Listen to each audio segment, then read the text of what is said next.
So, have you ever wondered about those incredibly successful people? You know the ones. What if their secret isn't just luck or being in the right place at the right time? What if it's actually a learnable mental technique, something you could start using, like right now? Well, today we're going to dive into a really powerful concept that says you absolutely can. And really, it all comes down to this core idea. It's the principle that so many of these people use, and it's called the law of attraction. The whole thing is about tapping into the incredible potential of your subconscious mind to literally shape the world around you. Okay, so what is this law really? Let's break it down. To kind of get our heads around it, let's start by comparing it to something we all learned about back in science class. So check this out. The idea here isn't to think of the law of attraction as some kind of hocus pocus. Instead, think of it like a fundamental law of the mind, just like gravity is a fundamental law of physics. The core concept, it's that your thoughts, your actual thoughts, have their own kind of attractive force, pulling experiences and opportunities right to you. And it's basically a two-step dance. First, you're constantly sending out these signals, these vibrations, with your thoughts and your focus and your desires. And then the universe is said to respond. It brings you the things that match the frequency of those signals you sent out. It's that simple idea, like attracts like. You know, this whole idea that our minds can directly influence our reality, it's not new. It's a core principle that countless successful people have used to get where they are. It was all detailed in that famous book by Rhonda Byrne, The Secret. Okay, let's move on and get into the practical side of this. Because theory is great, right? But actually doing it is what matters. And it really all comes down to 3 key steps. And yeah, they do require some dedicated practice. And what's so great is that the framework itself is, well, it's beautifully simple. It's not some crazy list of 100 different things you have to do. Nope, it's just 3. So let's break down each one of them right now. All right, step 1. This is the foundation for the entire process, and it's all about gratitude. Seriously, it's about building a genuine appreciation for what you already have, right here, right now. This whole state of thankfulness, it prepares your mind, it shifts your focus to what's positive, and it basically opens you up to receive even more good stuff. So step 2 is all about being crystal clear and super focused. This is where you concentrate all of your mental energy, all your willpower, on asking the universe for that one specific thing you want.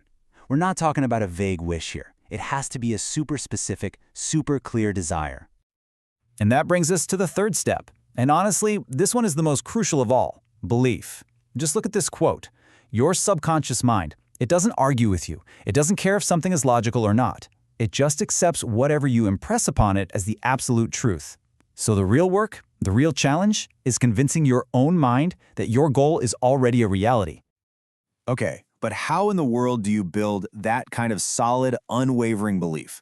Especially when, your bank account or your daily life doesn't match up with what you're asking for yet. Well, let's talk about the single most effective tool for bridging that gap. It's a technique called visualization.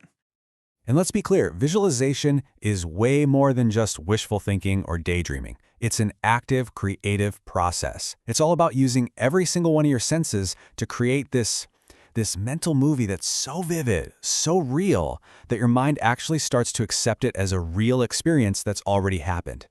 All right, let's make this really concrete. Let's use an example. Imagine you want to attract your dream house.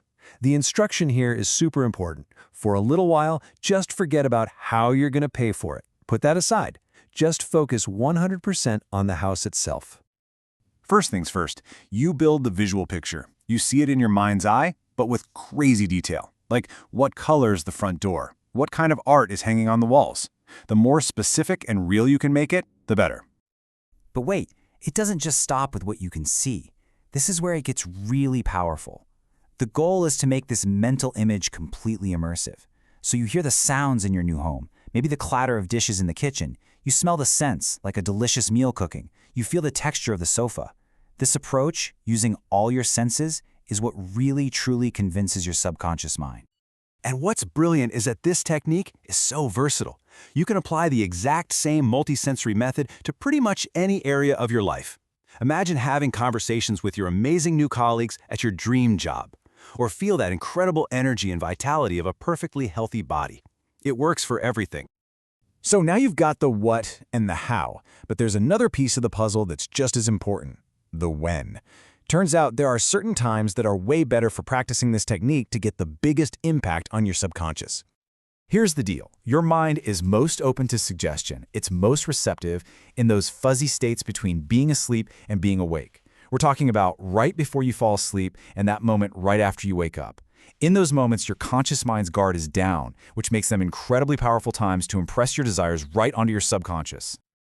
Now, this brings us to what might be the biggest challenge of all. You've got to be consistent, and you've got to have faith. This quote says it all. The second even the tiniest little doubt sneaks into your mind, the whole process can just stop working. The entire thing is fueled by that unwavering belief, which is why it's so important to shield your mind from negativity. Okay, let's pull all of this together. We've gone through the big ideas, the steps, the techniques. So what's the one thing, the single most important idea you should really take away from all this? It's this. This is the ultimate promise of this whole practice. It isn't about just wishing and hoping for things to happen. It's about systematically aligning your inner world, your deepest beliefs, so completely that it can't help but change your outer world. That belief, that deep feeling, is what makes it inevitable. So look, this isn't just some interesting theory to think about. It's a real tool, and it's available to you right now. The only question left is, how are you going to use it? What signal are you going to send to your subconscious mind starting today?